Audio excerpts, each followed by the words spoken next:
여러분 옆 사람하고 인사할까? 예수님 부활하셨습니다. 네, 오늘 부활절입니다. 그래서 오늘 부활의 말씀을 갖고 우리가 어떻게 제자로서의 삶을 살아야 되는지에 대해서 좀 나누고자 합니다. 여러분 최근에 영화를 좀 많이 보시나요? 영화를 보시면 그 대부분 영화나 드라마의 소재 중에 엄청난 능력을 갖고 있는데 죽지 않는 히어로들이 굉장히 많이 등장하죠. 그렇죠. 갈수록 더 많이 등장하는 것 같아요. 왜 이런 소재가 영화나 드라마에 자주 등장할까요? 아마 제 생각으로는 죽음을 초월하고 싶은 인간의 어떤 욕망, 욕구, 갈망이나 갈증을 자꾸 표현해내는 게 아닌가라는 생각을 좀 해봅니다. 그걸 통해서 대리만족이죠. 우리가 저렇게 죽음을 초월해서 영원한 능력 가운데 살았으면 좋겠다라는 거죠. 이번에 코로나19 바이러스의 그 엄청난 여파가 있었는데 그 중에서 한국에서 신천지에서 나온 나이가 많은 어떤 분의 간증이 있습니다. 그분이 이렇게 얘기하셨어요. 자기도 신천지에서 참 오랫동안 생활했는데 단 한 번도 이만희 씨를 본 적이 없대요. 근데 그는 죽지 않는다, 영생한다, 수많은 얘기를 들었다고 얘기합니다. 근데 그가 신천지를 탈퇴한 이유가 뭐냐면 어느 날 갑자기 이번에 코로나19 사태가 일어나고 이만희 씨가 그 텔레비전에 나와서 인터뷰하는 장면을 보게 된 거예요. 근데 이 나이 많은 보니까 어떻게 나와 똑같이 저렇게 늙어가는 사람이 영생할 수 있는가라는 회의가 들었대요. 그래서 그 의심 때문에 신천지에서 나왔다고 얘기하더라고요. 내가 그동안 속고 있었구나. 여러분 인생 모든 사람에게는 영생에 대한 기저 소망이 있죠. 그렇기 때문에 자주 유혹돼요. 미혹되죠. 그것 때문에. 그것이 아마 이단이 우리를 노리는 이유 중에 하나가 아닐까 생각합니다. 이 말씀을 생각하면서 저는 이렇게 생각해 봤어요. 인간의 이성으로 과연 부활이 믿어질 수 있는가라는 생각을 해봤어요. 여러분 어떻게 생각하십니까? 인간의 이성으로 과연 이 영생이라는 것, 부활이라는 것이 믿어질까요? 제가 보기엔 이건 불가능한 겁니다. 왜냐하면 죽음이란 건 우리의 삶에서 자주 접해요. 그죠? 아주 주변만 돌아보면 사람들이 죽어가는 모습을 워낙 많이 접하니까 죽음을 부인하는 사람은 이 땅에 없어요. 그러나 영생이다, 부활이다라는 걸 접할 기회가 우리에게는 없습니다. 그렇기 때문에 죽음은 인정하고 믿지만 부활이나 영생에 대해서 쉽게 마음을 열고 이성적으로 믿을 수 있는 사람은 많지 않습니다. 왜냐하면 경험할 수 없기 때문에 그렇죠. 여러분 여기 보세요. 제자들은 처음에 믿었나요? 안 믿었죠. 그들이 언제 예수님을 정확히 부활이란 것, 영생이란 걸 믿게 됐나요?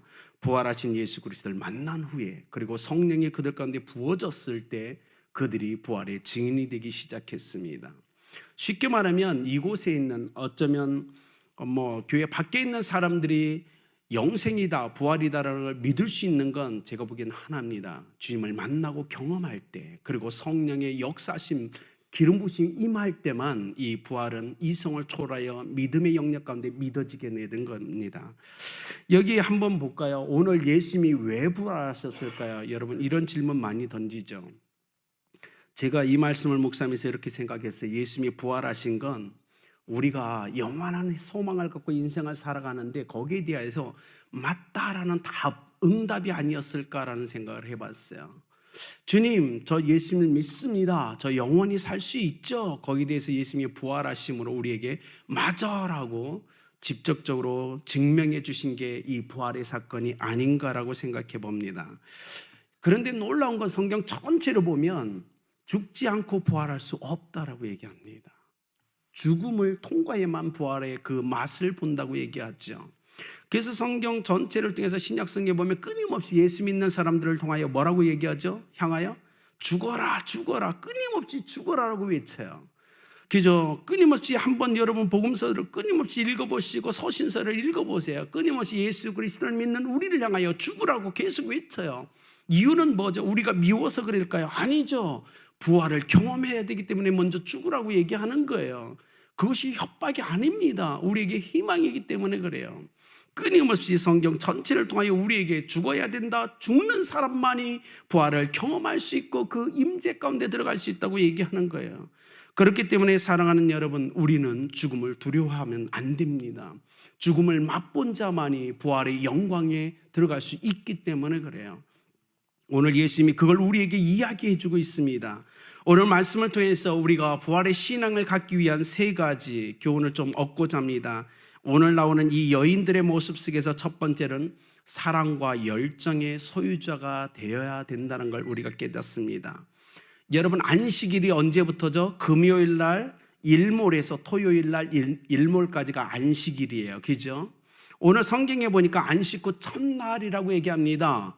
언제요? 주일날을 얘기하죠. 주일날 새벽에 이 여인들이 예수님의 무덤을 향하여 다름질하기 시작합니다. 두 가지 이유에서였어요. 유대인의 관습에 의하면 유대인들은 사람이 죽으면 4일 동안 영혼이 떠나지 않고 그 무덤에 머물러 있는다고 생각을 했어요. 그래서 그들은 열심히 이 향품과 향유를 가지고 열심히 다름질합니다. 두 번째 이유는 뭐냐면 안식일에는 무덤을 갈 수가 없었어요.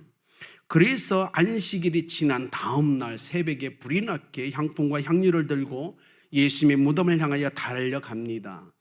그 다름질이 아무도 몰랐죠. 인류 역사상 첫 번째 부활의 증인으로 그들을 세워놓을지 그들은 몰랐어요. 놀라운 역사죠. 그들은 주님의 고난과 그 고통을 기억하면서 오늘 무덤에 장사되어 있는 그 예수님을 보기 위해 다름질한 거였어요. 그러나 우리가 기억해야 될 것이 있습니다.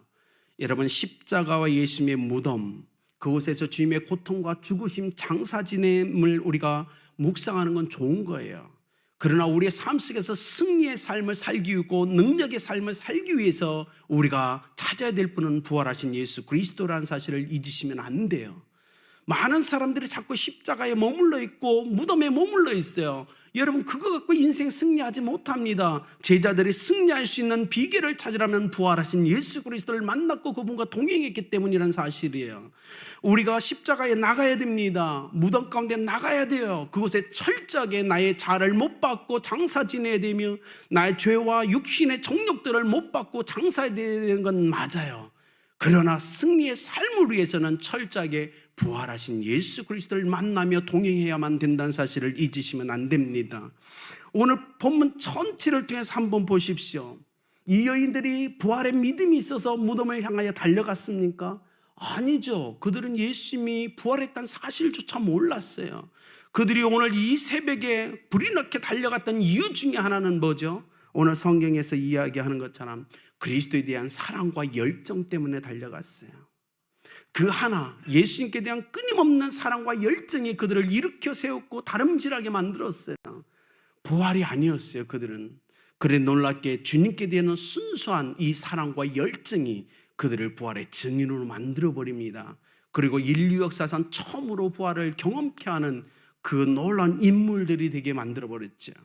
우리 신앙에서 그 중요한 것 중에 하나가 바로 이런 겁니다. 이 여인들이 소유했던 이 주님께 대한 순수한 사랑과 열정의 소유자가 되어야 된다는 거예요. 오늘 7절 보십시오. 인자가 죄인의 손에 넘겨져 십자가에 못 박히고 제3일에 다시 살아나리라. 이 여인들은 기억하지 못했어요. 천사들이 이 말을 하고 있을 때 그들은 그 말씀을 기억하지 못하고 있었어요. 단순히 그들이 찾아갔던 건 죽으시고 장사 되신 예수님을 만나기 위해 찾아갔어요. 그런데 천사가 그 얘기를 하는 게 아니죠. 여기 안 계신다고 얘기해요. 그분은. 여러분, 예수님은 살아나셨습니다. 부활하신 예수 그리스도 안에서 우리가 가야 될 이 여인을 통해서 배워야 될 첫 번째 교훈이 있다면 순수한 주님께 대한 사랑과 열정의 소유자가 되라는 겁니다. 이거 너무 고귀한 거였어요. 우리에게도 이 여인에 대한 뜨거운 사랑과 열정이 분명 있어야 된다는 겁니다. 이 사랑과 열정이 그들을 새벽에 깨어 일어나게 했고 새벽에 주님의 무덤을 향하여 달릴 수 있는 힘을 제공해 줬다는 거예요. 여러분이 주 앞에서 정말 멋지고 아름다운 예배자가 되기 위해서는 여인들이 가졌던 이 사랑과 열정에 사로잡혀야만 된다는 겁니다. 그들의 그 사랑과 열정이 어떻게 됐죠? 빈 무덤을 보고 천사의 소리를 듣고 부활하신 예수 그리스도에 대한 복음을 듣고 난 다음에 작은 불씨가 되었어요. 그들이 제자들에게 전해졌고 또 다른 사람에게 전해지고 끊임없이 전해지다가 우리 가운데 이 한반도 가운데 그 복음이 전해졌다는 사실을 여러분 기억하셔야 됩니다. 그 사랑과 열정이 그들의 사랑과 열정의 복음을 이 조선 땅 가운데도 올 수 있도록 만드는 계기가 되었다는 거예요. 우리가 영혼을 구원함에 있어서 가장 중요한 것을 뽑으라면 바로 이 사랑과 열정입니다. 그것은 주님께 대한 사랑과 열정이 있어야 된다는 거예요. 이 여인들의 증언 보십시오. 우리가 다 알고 있잖아요. 유대 전통적 문화 개념에서 여인들의 증인은 증거가 될 수 없었어요. 채택될 수 없는 상황이었어요. 그죠? 그러면 우리가 이렇게 질문해야죠. 그럼에도 불구하고 왜 예수님은 이 여인들을 사용하셨을까라는 질문 한번 해보시면 어떨까요? 문화적 통념상 여인들의 증언은 효력이 없었음에도 불구하고 주님이 이 여인들을 택할 수밖에 없었던 그 이유 뭐죠? 주님은 그 여인들, 사회적으로 통념에 통하지 않던 여인들을 통해서 유대 문화와 전통과 충돌을 일으킵니다. 그리고 그들의 문화에 담대하게 맞서고 있죠. 이건 놀라운 거죠. 여러분, 우리는 기억해야 돼요. 복음이 들어가는 어떤 문화마다 충돌은 일어나게 돼 있다는 사실이에요. 복음은 그 문화의 그 겉을 뚫고 들어갈 때 역사가 일어납니다. 오늘 주님이 그걸 원하셨던 것 같아요. 오늘 선교사들이 끊임없이 문화 속에서 복음을 선포할 때마다 충돌은 일어나죠. 그런데 하나님 그 사건을 통해서 복음은 흘러가게 하신다는 걸 우리는 믿어야 될 것입니다. 여러분, 여기 보십시오. 베드로가 열심히 무덤을 향해서 여인들의 이야기를 듣고 달려가죠. 11절에 보십시오. 사도들은 그들의 말이 허탄한 듯 들려 믿지 아니하나. 두 가지 반응이 일어났어요. 베드로는 여인의 이야기를 듣고 어떻게 했죠? 무덤을 향해 달려갔어요. 또 다른 제자들은 어떻게 했대요? 허탄한 듯 믿지 않았다라고 얘기합니다. 어느 문학은 복음이 선포될 때 일어난 두 가지 현상을 정확하게 얘기하죠. 복음을 전할 때 누군가는 믿어요. 그렇죠? 영혼에 엄청난 지진이 일어나듯 복음이 들어올 때 충격이 휩싸여죠. 어떤 사람들은 뭐죠? 허탄한 듯하여 믿지 않아요. 여러분, 이 사건은 지금도 21세기에도 동일하게 일어나고 있다는 사실을 우리는 믿어야 돼요. 그것을 위해서 복음의 거룩한 사역자가 되기 위해서 이 여인들처럼 우리는 주님께 대한 온전한 사랑과 열정의 소유자가 되어야 될 줄 믿습니다. 두 번째로 이렇게 얘기합니다. 말씀을 온전히 믿으라라고 얘기합니다. 말씀을 온전히 믿는 것, 요한복음 20장에 보면요, 재미난 일이 일어나요. 똑같은 사건이 기록되어 있는데 이 여인들의 이야기를 듣고요, 베드로와 또 주께서 사랑하는 한 제자가 다름질을 시작합니다. 그런데 다름질을 했는데 누가 먼저 도착했죠? 여러분 기억하시나요? 주님이 사랑하는 그 제자가 베드로보다 더 먼저 무덤에 도착해요. 두 가지 이유겠죠. 첫 번째는 젊기 때문에, 그래도 베드로보다는 좀 젊었기 때문에 다름질을 잘한 것이 아닌가라는 생각하지만, 두 번째로는 아니 어쩌면 베드로보다 더 주님을 사랑했기 때문에 그 열정 때문에 더 열심히 달려가게 했을 거란 사실이에요. 도착해서요. 근데 재미난 게 기록되어 있어요. 우리 같으면 어떻게, 무덤은 열려져 있는 거예요. 우리 같으면 어떡하죠? 먼저 도착했으니까 들어갈 거 아니에요. 근데 이 주님이 사랑하는 제자는 들어가지 않습니다. 먼저 도착했어요. 끊임없이 누굴 기다리죠? 베드로를 기다리는 거예요. 왜 그렇죠? 이 그리스도 안에서의 균형과 질서를 그가 지키고 있는 거예요. 먼저 도착했어요. 무덤은 열려 있어요. 얼마든지 들어갈 수 있어요. 그런데 그의 마음속엔 베드로는 누구죠? 예수님이 인정한 수제자였어요. 그보다 먼저 들어가면 안 된다는 질서를 지키고 있는 겁니다. 이건 교회 안에서 우리가 철저하게 지켜야 될 질서 중에 하나예요. 여러분 기억하십시오. 교회 직분자들, 그들을 존중해 줘야 됩니다. 그것은 하나님께 대한 예배고 하나님이 영광 받으시는 일이에요. 이 제자 먼저 도착했지만 주님이 그렇게 사랑하시고 인정하셨던 수제자 베드로가 먼저 들어가기 전까지 기다려주는 이 놀라운 예의를 지킵니다. 여러분 그걸 통해서 하나님의 복음이 거룩하게 흘러가게 하죠. 9절을 보십시오. 그들은 성경에 그가 죽은 자 가운데서 다시 살아나야 하리라 하신 말씀을 아직 알지 못하더라. 뭐죠? 여인들과 똑같이 제자들도 주님이 그렇게 3번이나 부활할 거라고 얘기했음에도 불구하고 말씀을 기억하지 못하고 있었다는 사실이에요. 저는 이 말씀을 묵상하면서 이렇게 생각해 봤어요. 여러분 어떻게 생각했어요? 말씀을 기억하는 것과 믿음이 어떤 상관성이 있을까요? 여러분 고민해 보신 적 있나요? 그런데 오늘 이 여인의 모습과 이 제자들의 모습을 통해서 제가 느끼는 건 분명 말씀을 기억하는 것과 믿음은 상관성이 있다는 거였어요. 이 둘은 말씀을 기억하지 못했기 때문에 예수님의 부활을 믿지 못하는 거예요. 그들이 철저하게 예수님의 말씀을 기억했더라면 아마 부활을 믿었을 겁니다. 이건 너무나 중요한 거예요. 여러분의 인생 속에서 말씀을 정확히 기억하시는 삶을 살아가셔야 됩니다. 그럴 때만 믿음은 우리 가운데 머무는 거예요. 말씀이 머물지 않고 우리가 기억 속에서 사라질 때 우리의 믿음도 사라질 수 있다는 걸 오늘 말씀해 주고 있는 거예요. 이 여인들의 모습을, 이 제자들의 모습 속에서 우리는 말씀을 기억하는 것과 믿음의 상관성을 고민해 보셔야 됩니다. 천사들이 얘기하죠. 의심하지 말라고, 그분은 부활하셨다고 얘기해요. 왜 이렇게 이야기할 수밖에 없었죠? 여러분 예수님을 믿으십니까? 그렇다면 제가 이렇게 질문하면 어떨까요? 예수님이 거짓말하신 적 있으신가요? 없잖아요. 당연한 거예요. 예수님은 이 땅에 제자들과 함께하는 그 평생의 시간 동안 단 한 번도 거짓말한 적이 없다는 거예요. 그렇다면 예수님이 살아셨을 때 3번이나 부활할 거야 라고 얘기했다면 당연히 부활하시겠죠. 그분은 단 한 번도 거짓말하지 않았잖아요. 어느 천사가 그 얘기하는 거예요. 네가 함께했던 그 주님이 거짓말한 적이 있느냐라고 얘기하는 거예요. 아니죠. 그러니 그분은 그분 말씀대로 부활하셨다라고 얘기해 주는 겁니다. 우리는 믿어야 돼요. 하나님, 나의 하나님은, 나의 주님은 거짓말하는 분이 아니십니다. 그 말씀을 그렇기 때문에 온전히 간직할 때 그 말씀이 우리에게 능력이 될 수 있다는 사실을 여러분 믿으셔야 됩니다. 마가복음 16장 7절, 가서 그의 제자들과 베드로에게 이르기를 예수께서 너희보다 먼저 갈릴리로 가시나니 전에 너희에게 말씀하신 대로 너희가 거기서 배우리라 하라. 여인들은 당황했어요. 어떻게 될지 몰랐어요. 근데 천사를 통해서 주님이 얘기합니다. 가라. 가서 어떻게? 예수님이 부활하셨다고 말을 전해라 라고 얘기하는 거예요. 어떤 메시지를 전할지에 대해서도 정확히 얘기해 줍니다. 이건 놀라운 거죠. 인도의 선교사였던 선다싱이 영국을 방문했을 때 많은 사람이 그에게 다가와서 질문을 합니다.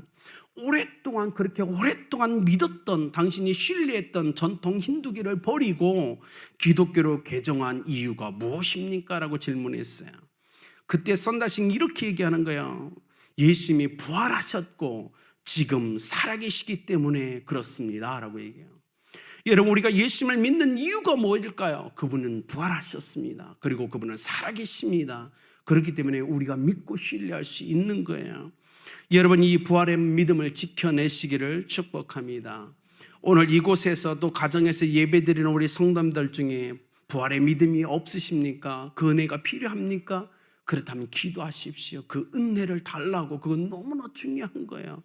이 부활의 믿음을 위하여 우리가 기도할 때 주께서는 우리에게 부활의 영을 부어주실 겁니다. 부활의 믿음이 우리 가운데 일어날 거고 영원한 생명이 우리 가운데 넘쳐날 겁니다. 그렇기 때문에 은혜를 구하시는 여러분 되길 예수님의 이름으로 축복합니다. 여러분, 3번째로 부활을 믿어야 된다는 겁니다. 오늘 이 여인도 이 제자들도 부활을 믿을 수밖에 없었어요. 왜냐하면 경험했기 때문에 그래요. 이 조선이란 나라 여러분 생각해 보셨습니까? 1885년 4월 5일 날 인천 제물포항에 한 배가 도착하죠. 아무도 몰랐어요. 그 배가 어떤 의미 있는 배인지 아무도 몰랐죠. 85년 4월 5일 인천행 제물포항에 도착했던 이 배에 2사람이 타고 있었어요. 우리가 아는 언더도와 아펜젤러였죠. 부활절 그날 이 인천에 도착한 제물포항에 도착한 이 배에서 내린 2 선교사를 통해서 이 땅에 복음이 전파됐다는 사실을 기억하십니까? 이 부활절날 도착했어요. 모르겠어요. 이건 하나님의 놀라운 섭리가 아니었을까요? 우리 보고 이 한국 사람들에게 영원히 잊지 말라는 메시지가 아니었을까요? 왜 부활절날 그 배가 도착했고 그 복음이 처음 이 땅에 전파되어야만 됐을까요?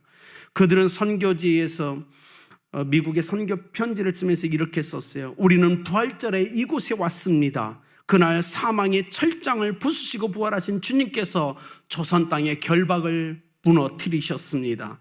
하나님의 자녀로 빛과 자유의 세계로 하나님 이 땅의 영혼을 인도해 주시기를 원합니다. 이 그들의 소망이었어요. 주님은 부활절날 우리에게 부활의 복음을 전해주셨다고요. 이건 놀라운 거죠. 요한복음 19장 39절 이렇게 기록되어 있어요. 니고데모도 몰약과 침량 섞은 것 100리터리쯤 가지고 온지라. 이날 이 니고데모도 주님이 부활하실 것을 잘 몰랐지만 자기 인생을 통하여 이 언더도 아펜젤러처럼 주님을 기념하고자 했던 것 같아요. 그래서 어떻게 했습니까? 예수님의 시체에다 향품과 향유를 몰약을 붓죠. 세마포에다 둘둘 쌉니다. 여인들이 이 무덤에 들어갔을 때 여러분 어떤 현상이 있었는지 생각해 보셨습니까? 무덤이 어땠을까요? 향기롭지 않았을까요? 니고데모가 100리틀리쯤 되는 이 놀라운 향유를 세마포에 적셔서 예수님의 몸을 싼 거예요. 여러분 무덤 하면 우리가 좀 놀라지 않나요? 그런데 이 여인들이 그 무덤에 들어갔을 때 향기로웠어요. 누군가의 헌신 때문에. 주님은 우리에게 얘기하죠. 우리가 가진 그것으로 주님을 향기롭게 하는 삶을 우리는 살아가야 된다는 사실을 기억해야 돼요. 니고데모처럼 주님을 너무나 사랑해서 내가 가진 것으로 주님을 영화롭게 하고 향기롭게 하는 그 삶을 우리는 살아가야만 된다는 겁니다. 여러분 우리는 기억해야 돼요. 요한복음 20장 7절에 보면 똑같은 사건이 기록되어 있는데 수건, 머리를 쌌던 수건이 있었다고 얘기했고 오늘 본문에는 세마포가 남겨져 있었다고 얘기해요. 이렇게 여러분에게 질문하면 어떨까요? 여러분 왜 예수님은 세마포와 머리를 쌌던 수건을 남겨두셨을까요? 그 고민을 해보신 적 있습니까? 이렇겠죠. 누군가가 예수님의 시체를 훔쳐갔다고 얘기했어요. 그렇지 않나요? 그런데 여러분 시체를 도둑질을 가는 사람이 어느 누가 옷 같은 걸 다 벗긴 후에 시체만 갖고 도망가는 사람이 어디 있냐요? 무서워 죽겠는데. 안 그렇습니까? 말이 안 되는 거예요. 예수님이 세마포와 머리를 쌌던 수건을 남겨놓으셨던 이유를 찾으려면 하나입니다. 부활했다는 걸 얘기해 주고 싶으셨을 거예요. 나 부활해서 훔쳐간 게 아니야. 어느 도둑이 죽은 시체를 몸만 가지고 도망가는 도둑이 어디 있냐라고 얘기해 주는 거 아닐까요? 여러분 세마포와 머리를 쌌던 남아있는 수건을 통해서 우리가 확신할 수 있는 건 예수님은 부활하셨다는 겁니다. 그걸 우리에게 얘기해 주고 있는 거예요. 2절에서 3절 보십시오. 여인들이 도착해서 보니 돌이 굴려져 있었어요. 그런데 빈무덤 도착했을 때 빈무덤이었어요. 지금 이 시대에도 동일하지만 빈무덤을 통해서 주님이 무엇을 말씀하고 있죠? 우리에게 믿으라, 너희도 부활할 거야. 너희들이 묻힌 그 무덤도 빌 거야 라고 얘기하는 거 아닐까요? 내 무덤이 빈 것처럼 나를 믿는 너희들의 무덤도 비어 있을 거야 라고 얘기하지 않나요? 여러분 계시록 보셨습니까? 예수님이 오실 때 무덤이 갈라진다고 했어요. 왜 갈라진다는 표현을 썼을까요? 유대는요 돌로 막아놨어요. 그죠? 굴려야 되는 거예요. 대부분의 무덤은 어떻게 하죠? 묻어버리잖아요. 무덤이 열린다고 그래서 표현하고 있는 거 아닐까요? 여러분 예수님은 철저하게 부활하셨습니다. 성경이 그걸 얘기했죠. 마태복음 28장 6절 와서 그의 누우셨던 것을 보라. 왜 와서 그의 누우셨던 것을 보라고 얘기하셨을까요? 여러분 어떤 생각 드십니까? 주님이 얘기하고 싶었던 거 아닐까요? 봐라 장차 너희들도 눕겠지만 너희들도 이곳에 없을 거야 라고 얘기하는 거 아닐까요? 우리는 분명 누울 겁니다. 모든 사람은 죽게 돼 있다고요. 그러나 그 자리에 우리는 없을 거예요. 왜죠? 예수님처럼 우리는 부활할 거기 때문에 그래요. 이 놀라운 장면을 한번 보십시오. 주님의 계속 이 외치는 것, 그 음성이 들리십니까? 너희들의 무덤도 빌 거야. 너희들이 누워있던 그곳에 너희들은 없을 거야 라고 끊임없이 얘기하는 이 부활의 놀라운 선포를 가슴에 새기시길 바랍니다. 우리는 부활할 거예요. 철저하게 부활할 겁니다. 그래서 오늘 이 베드로를 보십시오. 여인의 말을 듣고 그런 충격이 휩싸여서 무덤을 향하여 달려갔는데 반신반의했을 거예요. 왜 그렇죠? 이 유대인들 이스라엘 백성이 생각하는 메시아와 너무나 달랐기 때문에 그래요. 그들이 원하는 메시아는 이런 게 아니었어요. 십자가에서 처절하게 죽고 장사되고 부활하신 위에서 인류 역사를 새롭게 쓰시며 구원하는 이 메시아를 그들은 생각하지 못하고 있었다는 거예요. 안 그렇습니까? 그러니 그에게는 얼마나 충격이었을까요? 그동안 그렇게 메시아를 내가 기대하고 고대했는데 유대의 전통적 메시아관과 내가 기다리던 메시아가 아닌 거예요. 그분은 하나님이 보낸 메시아였어요. 이 하나님이 보낸 메시아는 철저하게 십자가에서 인류의 모든 죄와 질고와 간구를 지고 줄구시고 장사되고 부활하셔서 인류를 구원하는 메시아였다는 사실. 그 메시아관과 그들의 전통적 메시아관은 너무나 달랐기 때문에 이 베드로는 충격에 휩싸입니다. 무덤에 달려가서 그곳에 서서 얼마나 많은 생각을 했을까요? 유대 전통적으로 받았던 메시아관을 내려놓아야 되고 자신이 기다렸던 메시아관을 다 내려놓고 하나님이 보내신 그 메시아를 받아들여야 되는 이 순간 그는 얼마나 고민했을까요? 여러분, 고민하고 고민했죠. 그리고 저는 확실하게 그는 주님을만 믿었을 거라고 확신합니다. 사랑하는 여러분, 우리의 신앙의 삶, 여러분이 가지고 기대하는 그 메시아관을 다 내려놓으십시오. 그리고 하나님이 보내신 메시아를 순수하게 믿으시고 받아들이셔야 됩니다. 이 땅에 너무도 많은 사람들은 자기가 원하는 하나 신을 찾고 있어요. 근데 성경은 그렇게 얘기하잖아요. 하나님이 보내신 그 메시아를 믿으라고 얘기하는 겁니다. 오늘 우리의 인생에서 우리는 다시 한번 고민해 봐야 돼요. 나는 그동안 내가 믿고 싶은 그 하나님만 믿고 있었다면 회개하셔야 돼요. 그리고 철저하게 하나님이 보내신 그 예수 그리스도 그 메시아를 순수하게 받아들이는 삶을 살아가셔야만 된다는 겁니다. 여러분, 제가 이제 결론을 좀 맺겠습니다. 선교지에서 한 소년이요, 가난한 그 소년이 학교에 갔는데 선생님이 수업을 하다가 학생들에게, 여러분 설탕, 그 각설탕 혹시 아시나요? 네, 그 커피 탈 때 타드시죠? 학생들에게 설탕이란 걸 설명을 해줬는데 애들이 이해를 못하는 거예요. 너무 외진 선교지였으니까. 그래서 설탕을 학생들한테 하나씩 이렇게 나눠줬어요. 아이들이 태어나서 처음 설탕을 먹어보니까 이게 세상에 그동안 먹어보지 못한 맛이 너무나 달콤한 거예요. 너무나 환상적이었어요. 그리고 이 아이가 집에 돌아갑니다. 그리고 아버지께, 아버지, 오늘요 제가요 너무너무 달콤한 걸 먹었어요. 그러니까 아버지가 이해를 못해요. 그 달콤함이 뭔 뜻이냐 그래요. 아버지가 막 가다가 이제 아주 그 맛있는 과일을 갖고 이것보다 달았냐 하니까 그건 말이 안 돼요. 그거보다 훨씬 달았어요. 다른 과일을 보여줬어요. 그러니까 또 아버지 그거 단 것과 그 게임이 안 돼요. 아무리 얘기해도 아버지가 이해를 못하는 거예요. 아들이 다시 학교를 달려갑니다. 선생님을 만나서, 선생님 설탕 하나만 절 주실 수 있나요? 선생님이 설탕을 주는 거예요. 그걸 갖고 불이 나게 집에 와서 아버지에게 줍니다. 아버지, 이게 그 설탕이라는 건데 한번 드셔보세요. 아버지도 설탕을 태어나 처음 먹어보는데요, 이게 너무 달콤한 거예요. 여러분, 우리는 부활을 맛보지 않았습니다. 성경에 수많은 부활을 경험했던 사람들, 부활하신 예수님을 만난 사람들이 우리에게 얘기를 하죠. 부활은 이렇단다 이렇단다. 근데 우리는 경험해보지 못했어요. 그래서 느낌이 안 와요. 그죠? 부활은 이럴 거야 얘기합니다. 그러나 제가 확신하는 건 우리는 언젠가 부활을 직접 맛보게 될 날이 있을 거라는 거예요. 여러분, 그 부활의 날을 기대하시면서 인생을 살아가시길 예수님의 이름으로 축복합니다. 아직 느낌이 없어요. 부활의 그 맛이 뭘까? 그 영광이 뭘까? 우린 잘 몰라요. 그러나 주님 얘기하셨잖아요. 너희들의 무덤도 빌 거라고. 너희가 누웠던 그 자리에 너희가 없을 거라고 끊임없이 외치지 않나요? 주님이 이 땅에 오신 날 우리의 무덤이 갈라질 겁니다. 그리고 부활의 영광이 우리 가운데 임할 때, 그때 우리는 와, 이 맛이었구나라고 우리는 고백하게 될 거예요.